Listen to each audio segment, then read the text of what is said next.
I'm a survivor with a brain tumor. Acoustic neuroma it was kind of, well, they caught it in the nick of time because it was slowly killing me. And I mean, they only decided to send me for the appropriate test when after I started passing out, having blackouts out on the street, And anyway, today I am pissed off. I'm really pissed off today. Um, it seems as though I'm now awake, fully awake. And before I was asleep, having this awful nightmare, this really bad, horrific nightmare. Suddenly I've come to the realization that everyone I was associated with were, still are, narcissists, convert narcissists, and psychopaths. I don't mean people who go around with an axe kind of thing and screaming, blue murder. No, no, not that kind of psychopath. Uh, and I'm just astonished by it all. I'm dumbfounded. I'm just shocked. I am literally shocked. Anyway, today I'm going to go to the hospital to get the results of these tests that I've been having, and they're going to tell me whether or not the cancer has spread to other parts of my body, kind of thing. So I'm not in a happy place at the moment. I won't be until I get my results, until I find out where I'm at, kind of thing. And anyway, you know something? Yeah, Obama and Michelle have not done me any favors whatsoever. Because now, I mean, I cannot have any hairstyle I choose to have. Mainly, well, I mean, the hairstyle I have at the moment is because of health reasons, you know? Because my hair is just so fucked up at the moment, you know? That's why I've got this particular hairstyle. But honestly, I'll tell you something, people. Bloody lesbians are taking it the wrong way, you know? They're taking it the wrong way. And that kind of annoys me. It really, really annoys me that I'm being perceived as being something I'm not. You know, I have to state why I have this hairstyle. Not because I'm gay or anything, but because I'm a warrior, dear. I'm in a battlefield and I'm a warrior. The hairstyle I have signifies the warrior that I am, the brave warrior that I am. And this woman that's been a pest in my life for so many years, and I honestly do believe that she was behind the fact that I lost my family. Everything just went wrong. Because I just learned that people like her, they do this smear campaign. They laugh and smile in your face. They listen to all your your problems. They pretend to be your friend. They pretend to be on your side, and they pretend to be your confidant, and they listen to everything you tell them, your deepest, darkest secret, because you see them. I'm not going to say just her, because my whole life has been surrounded by such individuals, and I think mainly because when I was growing up, around me were were those type of people. So I always had to please them. I always had to be I had to walk on eggshells, and everything I did was geared towards pleasing them, so that they would approve of me, kind of thing. And so all my life, growing up, that's what I've done. I've attracted all these type of people, around me. Even right now with certain carriers as well. And I find that these type of people, they're like leeches, they're like vampires. They stick to you like glue. And they kind of they fix they fix you, and if you happen to be the type of person they feel like they can control and manipulate, however they want, then they latch onto you. They don't let you go, and they are pathological liars. They're pathological liars. And honestly, it's been an absolute nightmare. Anyway, this woman, I ran her around to just tell her that I'm on to her, let her know that I know the game, I know what she's been doing. And anyway, she picked up the phone and she said, she used this kind of tone. And she said, yes. She knew it was me. She recognized my voice. She said, yes, yes, as if to say, yes, I knew you'd come. I knew you'd eventually come, because nobody was talking to me. She stopped everybody from talking to me, kind of thing. So I said, I picked up on her tone immediately, and I said, listen. And as soon as I said, listen, she hangs up. No, first of all, she said, oh, who is it? She changed her tune then. She said, oh, who is there?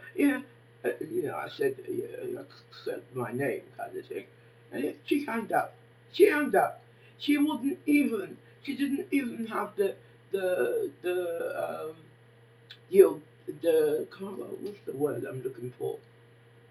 Oh God, I've gone completely blank. Anyway, she just hangs up, kind of thing, and she didn't even let me talk to her, let me voice what I had to say. She wouldn't listen. It was too much for her. I came across as being too assertive, and she couldn't handle it because this particular woman, throughout my life, she's always belittled me. She always belittled me, but in front of everybody, she's very attentive. She's very attentive. Whatever I want, whatever I need at that particular time, oh, she's available, she can do it. But when it's just her and I, oh my God, she just belittled me non-stop.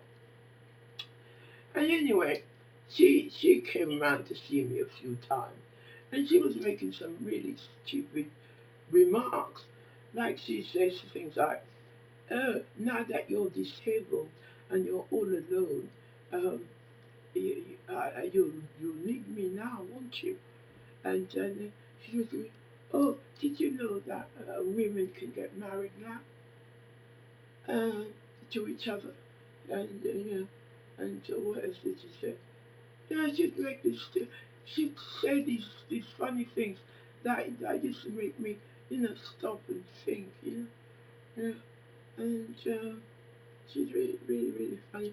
Anyway, I decided to just cut all ties with her because she wasn't doing anything for me.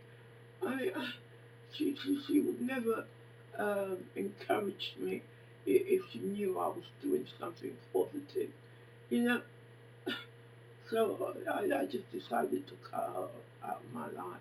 I don't think I need people like her in my life anymore, you know. And anyway, thanks for phone's gone.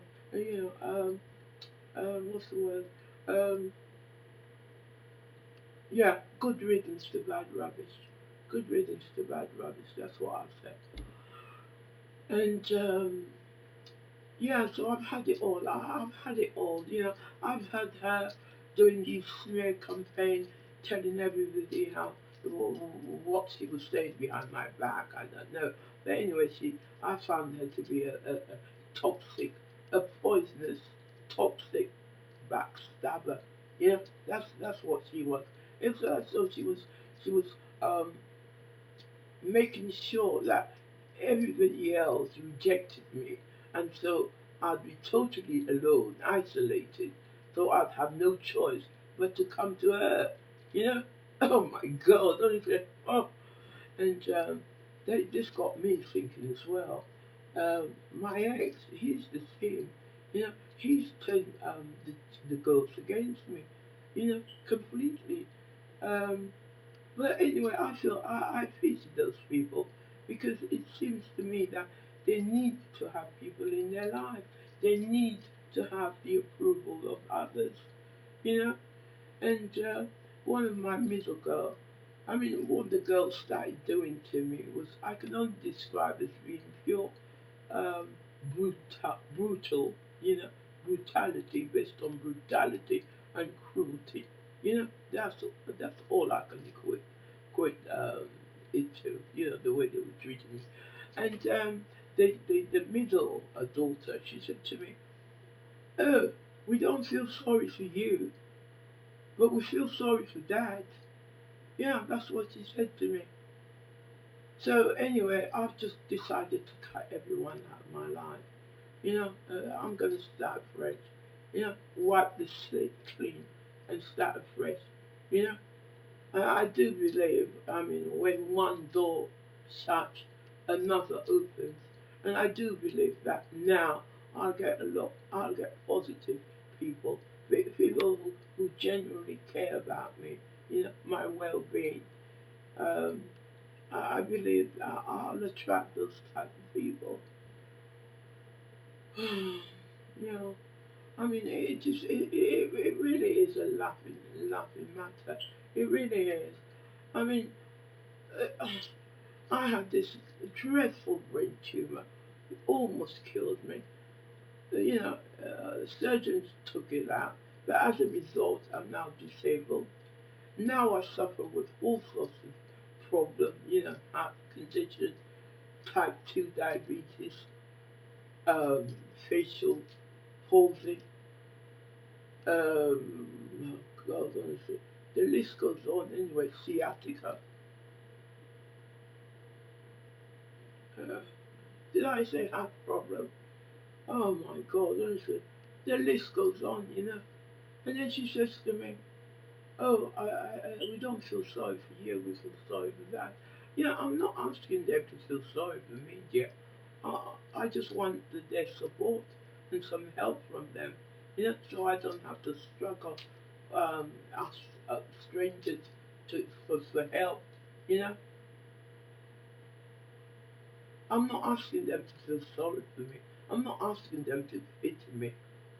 I would just like some assistance, some help and assistance, for them to ring me every so often and say, "Oh, hi, Mum, how you doing, Mum?"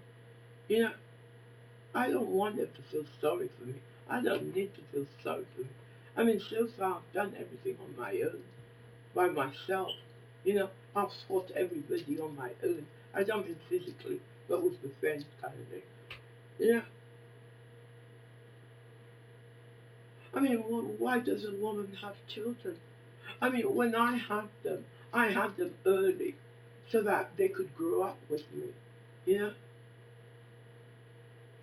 Well, I expected them to be my friends. Maybe you're not supposed to expect that from your children. You know?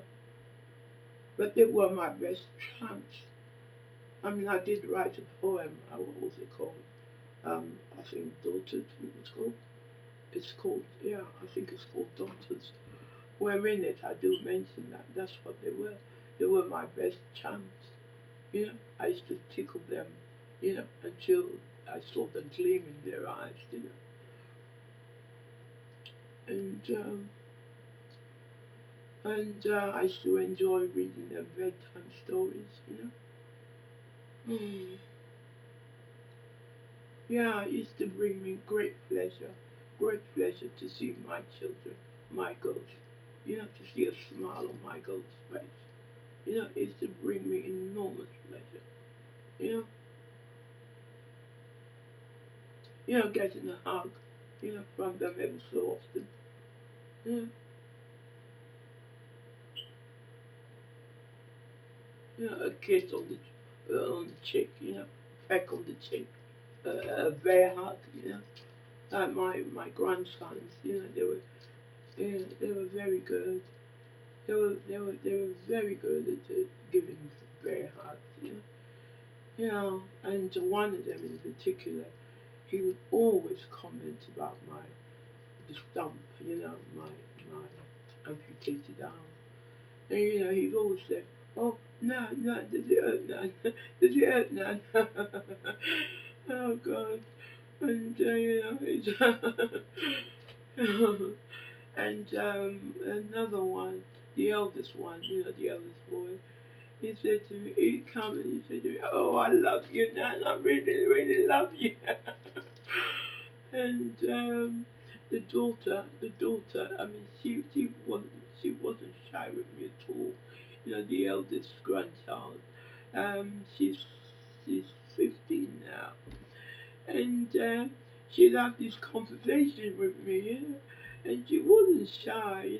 She said to me, "Nan, what was it like when you and Granddad used to make love?" Yeah, you said that to me.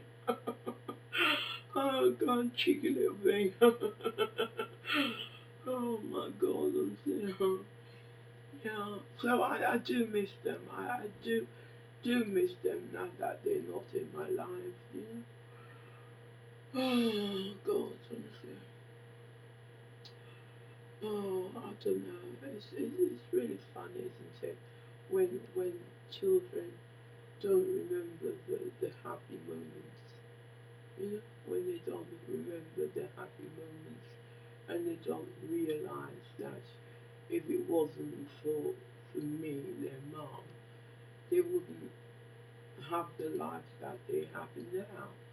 I mean, no one's making them. I mean, maybe they're unhappy with the mates they have chosen, but that is their lot, and no one's an actual prisoner.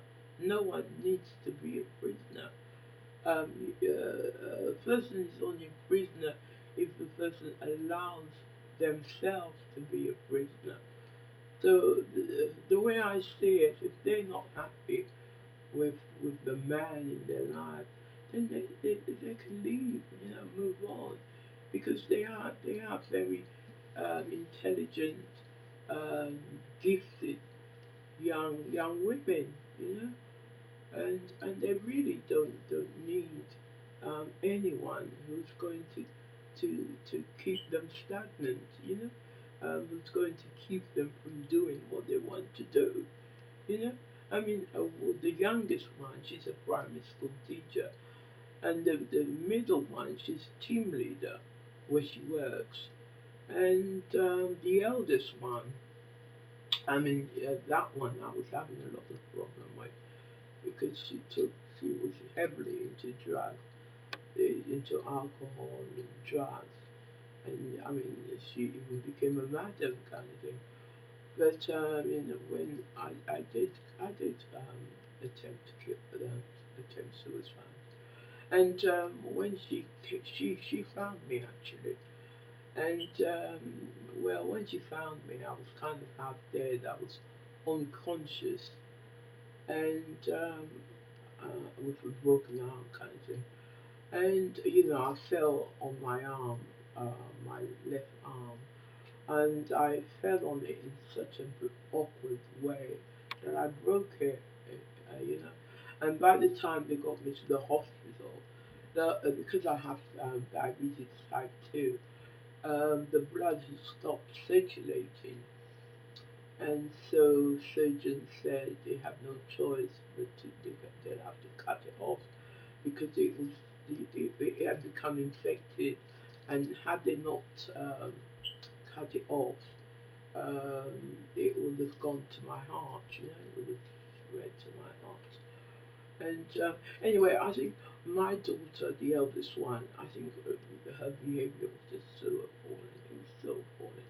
And I couldn't have my girl, my daughter, she and I we were really close.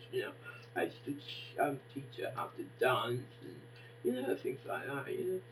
And so when she was going astray, following the path of God knows what, I thought to myself, oh, I can't have that for my baby. I just can't. I have to do something.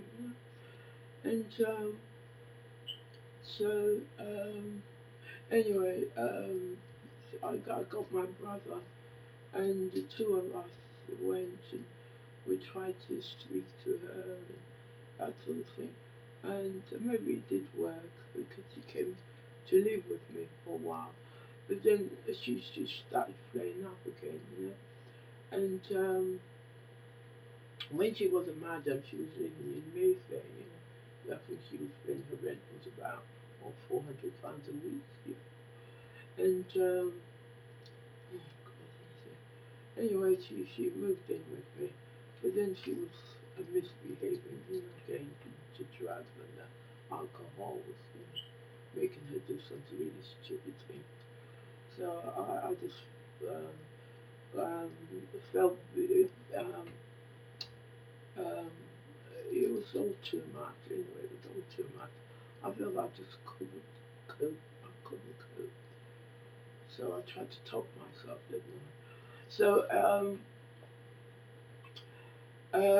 yeah, she came. She had keys, and she found me half dead, unconscious. So she got a neighbor, and they rang the ambulance, and I was taken to the hospital and whatnot. And this same daughter, she within a week, I think 2 weeks, she walked herself into rehab, didn't she?